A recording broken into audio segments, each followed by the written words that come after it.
En este primer panel se nos propone como titular comprendiendo las prioridades y preferencias de las y los jóvenes.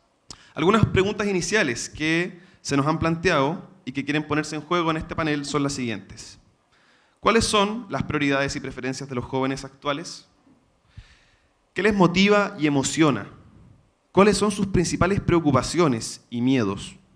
Comencemos pues considerando cifras nacionales sobre las y los jóvenes tomadas de la 9ª Encuesta Nacional de la Juventud, cuyos resultados fueron recién publicados hace un mes, así que están, por así decir, fresquitos. Cabe recordar que esta encuesta posee representatividad nacional, regional y urbano-rural. Tiene como universo a jóvenes hombres y mujeres de entre 15 y 29 años.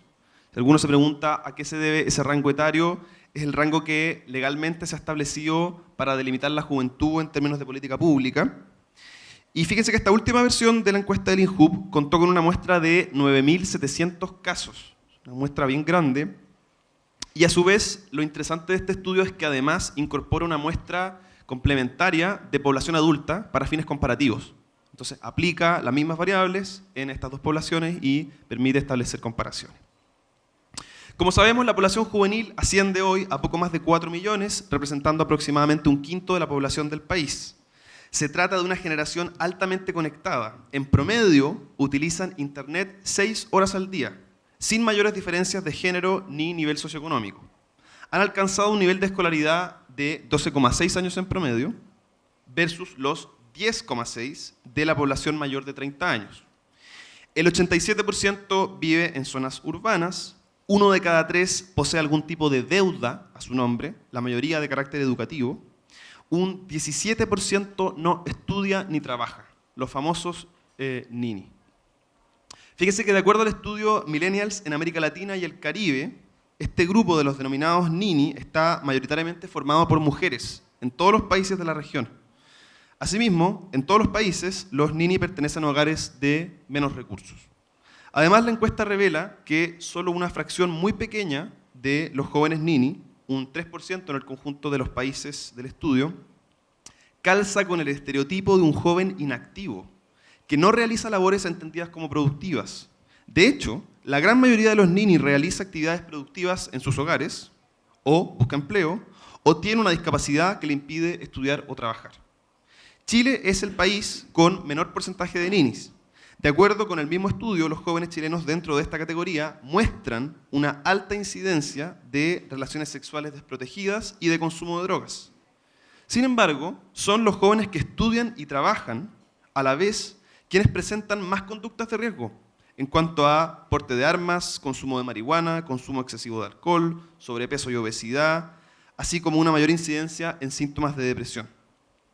Estos datos son muy interesantes porque nos fuerzan a complejizar nuestra comprensión de la realidad juvenil alejada del estudio y el trabajo y profundizar más en su experiencia. A veces hemos construido una suerte de estereotipo en torno a los Nini que no condice con lo que los datos empíricos están mostrando. Fíjense que la variedad de razones y circunstancias que llevan a las y los jóvenes a desertar de los estudios o a no ingresar o retirarse del mundo laboral requieren de mayor indagación. Una publicación interesante en esta línea es Ninis en América Latina, 20 millones de jóvenes en búsqueda de oportunidades del Banco Mundial, que en la misma línea hace un zoom en esta población y nos va mostrando en qué hacen, a qué se dedican, en qué están.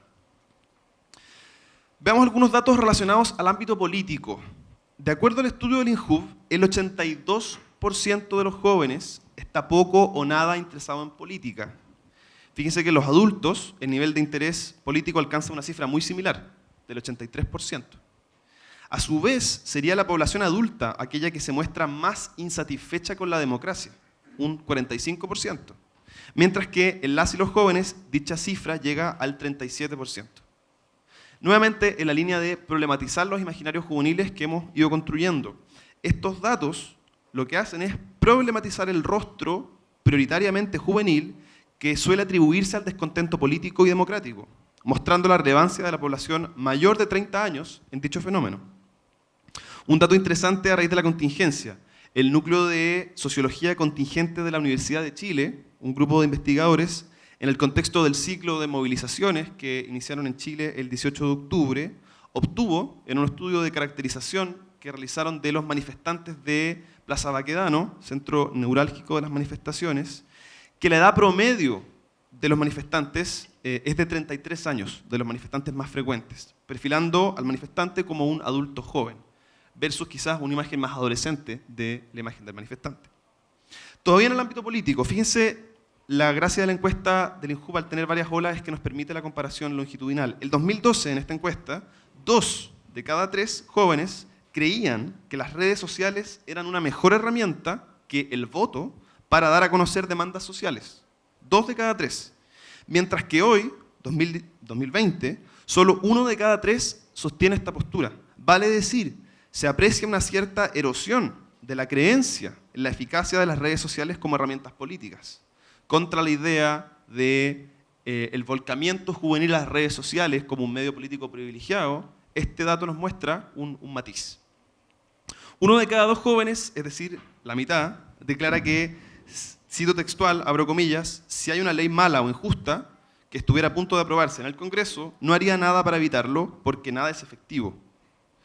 Nos encontramos ante un escepticismo generalizado muchas veces sobre la capacidad del accionar político ciudadano para impactar la institucionalidad y el sistema. Es importante tener en cuenta que estas mediciones fueron tomadas antes del 18 de octubre. Es razonable pensar que estas percepciones han podido verse afectadas por la magnitud de la movilización social, pero permanece todavía como incógnita si ello se verá reflejado en estadísticas generales de largo plazo, como las que comparto con ustedes.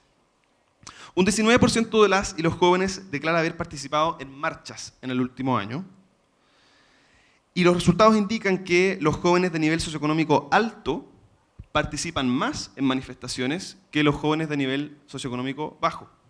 Finalmente, la encuesta recoge también que la mitad de los jóvenes votó en las elecciones presidenciales de 2017 y que la misma proporción considera que las votaciones son un factor de cambio en la sociedad.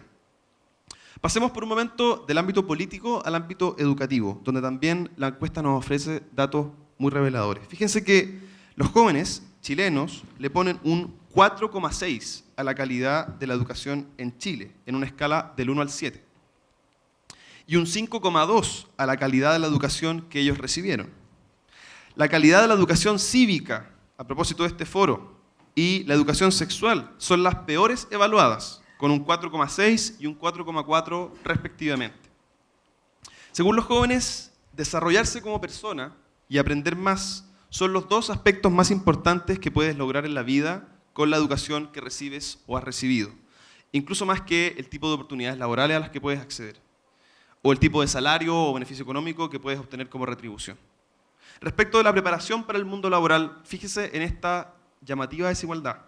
Un 75% de los jóvenes de nivel socioeconómico alto sienten que se encuentran preparados para enfrentar el mundo laboral con la educación que recibieron. Un 75%. Mientras que esa cifra desciende al 50% en los niveles socioeconómicos más bajos. Siguiendo la comparativa, los jóvenes que creen que, abro comillas, da lo mismo lo que se estudie, luego se tiene que trabajar en lo que sea. Son 14% en el estrato alto y 28% en el estrato bajo, el doble. Un 30% de los jóvenes finalmente de estrato alto desean alcanzar el nivel de magíster, es decir, las expectativas de continuar un camino de profesionalización, mientras que un 10% de los jóvenes de estrato bajo desea dicho nivel. Traigo estas cifras a colación porque detrás del conocido aumento en los años de escolarización, que es celebrado como el éxito de la cobertura, la encuesta deja ver también las conocidas y profundas desigualdades educativas que, como se ve, se reflejan no solamente en la calidad de los aprendizajes, sino que también en las dispares expectativas, preferencias y creencias juveniles dentro del campo educativo. Continuando con los últimos datos del ámbito educativo, al mirar en retrospectiva, 1 de cada 3 jóvenes está de acuerdo con que tomaría otras decisiones educacionales, un 34%. En relación a este fenómeno, el estudio Millennials en América Latina y el Caribe, ya citado, menciona uno de los factores fundamentales: la escasa información que manejan los jóvenes respecto de la remuneración que pueden alcanzar en el mercado laboral, a distintos niveles de educación. Estas expectativas sesgadas de ingreso pueden llevarlos a tomar decisiones erróneas respecto de sus decisiones educativas. Finalmente, para pasar al segundo punto, ¿qué nos dice la encuesta del INJUV respecto del bienestar subjetivo de las y los jóvenes? Fíjense, esto es bien interesante. De acuerdo a los resultados, el 84% de la población joven menciona ser feliz o muy feliz. Y el 88% cree que personalmente estará mejor en 5 años más. O sea, hay un optimismo generalizado respecto de la proyección a 5 años. Al consultar, sin embargo, cómo creen que estará el país en 5 años más, esta cifra desciende al 40%. Es decir, el optimismo es mucho más moderado, mucho más bajo. Algunos incluso podrían hablar de pesimismo. Algunos señalan, a la luz de estos datos, la existencia de una brecha entre, por un lado, un alto nivel de bienestar subjetivo y, por otro lado, una baja satisfacción social, que está asociado a bajos niveles de confianza social, a bajos niveles de satisfacción con la democracia, que llegan apenas a un 15%, a un bajo optimismo, etc. Se trata, pues, de una brecha entre sentimientos positivos respecto de la propia situación personal y sentimientos negativos respecto del bienestar colectivo. ¿Cómo interpretar esta brecha? Una posibilidad dice relación con el desacoplamiento entre la felicidad individual y el bien común, que es propio muchas veces de las sociedades liberales de consumo, en la que el individuo autodeterminado comprende justamente su bienestar como un asunto individual, en ausencia de nociones más sólidas de lo público y de un lugar más protagónico de lo asociativo. Hasta aquí las estadísticas. Quiero continuar ahora, este es el segundo punto, señalando la utilidad de complementar este análisis empírico que he ido abriendo con una reflexión que refresque y ponga en examen las categorías intelectuales con las que venimos reflexionando sobre juventud. Y quiero referirme a 2 categorías intelectuales en específico. Por un lado, la categoría cultura juvenil de masas. O sea, la idea de que el concepto general de cultura de masas, que describe, por así decir, la lógica de los promedios de los sujetos sociales, tiene también una expresión propia en la población juvenil.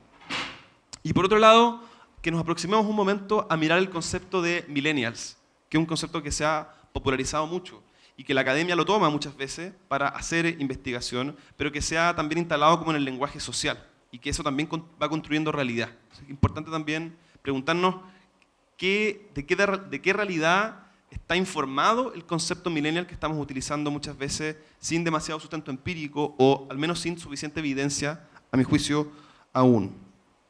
Respecto del primer concepto, cultura de masas, un aporte muy interesante lo ha hecho José Joaquín Brunner, destacado sociólogo chileno, en un artículo relativamente reciente titulado Juventud chilena, cultura de masas, minorías activas y tensiones de época, en el que el autor reflexiona justamente sobre el sentido y la aplicación de las categorías masas y minorías en relación con las y los jóvenes. Son además 2 conceptos que han sido bastante utilizados en la discusión sobre la movilización.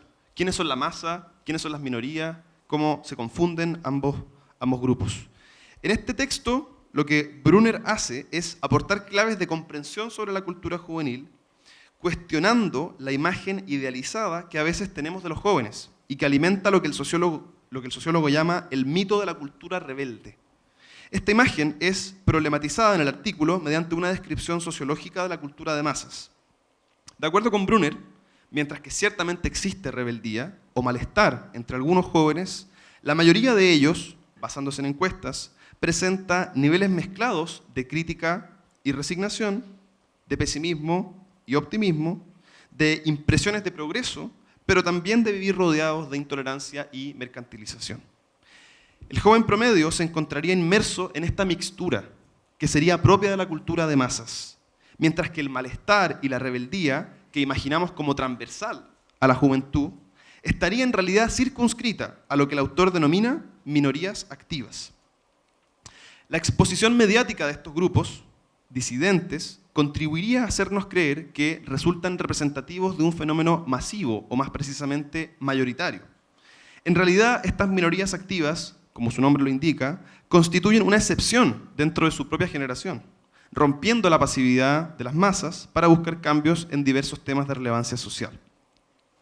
Es importante señalar que Brunner reconoce en estos grupos un rol histórico de renovación del cuadro político, mediante el aporte de nuevas ideas y organizaciones. En este sentido, la distinción entre las categorías cultura juvenil de masas y minorías activas no comporta en ningún caso un escepticismo fatalista o conservador sobre el poder de cambio de los jóvenes.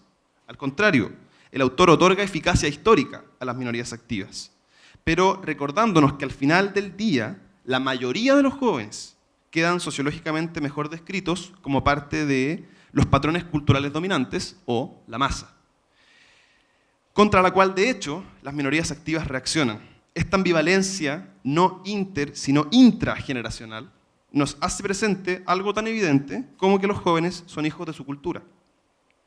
Nos ayuda a entender cómo el rechazo con rostro juvenil a rasgos culturales actuales como el individualismo o el consumismo conviven dentro de los mismos jóvenes con actitudes que reproducen las lógicas que rechazan. Es justamente la tensión entre la cultura juvenil de masas y aquellos grupos juveniles que buscan su problematización y cambio. El uso reflexivo de estas categorías conceptuales nos previene de generalizaciones indebidas. Algo similar ocurre, y con esto voy terminando, con la categoría millennial. Fíjense que se ha vuelto muy popular. Particularmente, pienso, necesitamos problematizar la concepción excesivamente unitaria de lo juvenil que a veces emerge en el lenguaje cotidiano a partir de la noción de millennials, e insistir en la diferencia intrageneracional para una mejor comprensión de la realidad de los y las jóvenes, particularmente en el contexto de una sociedad como la nuestra, marcada por diversas desigualdades.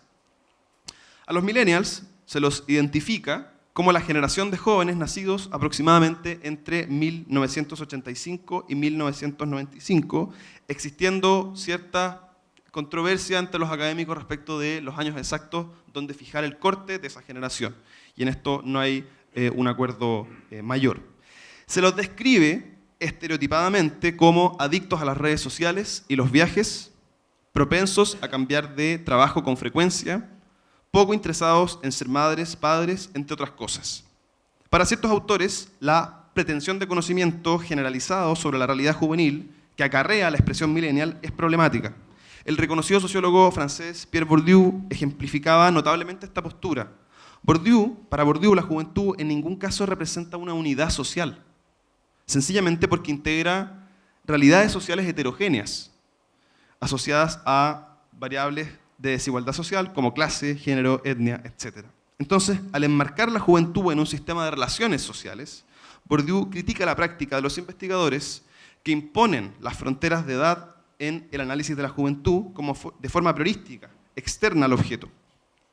Alternativamente, la postura del sociólogo francés consiste en que en el estudio de la juventud ha de estudiarse la emergencia de lo juvenil conforme a las reglas específicas de distribución del poder en cada campo social, económico, político, cultural, en que se mueven los jóvenes. Así pues, cuando en nuestras sociedades se habla de la juventud mediante expresiones como los millennials, se estaría haciendo referencia a realidades muy heterogéneas.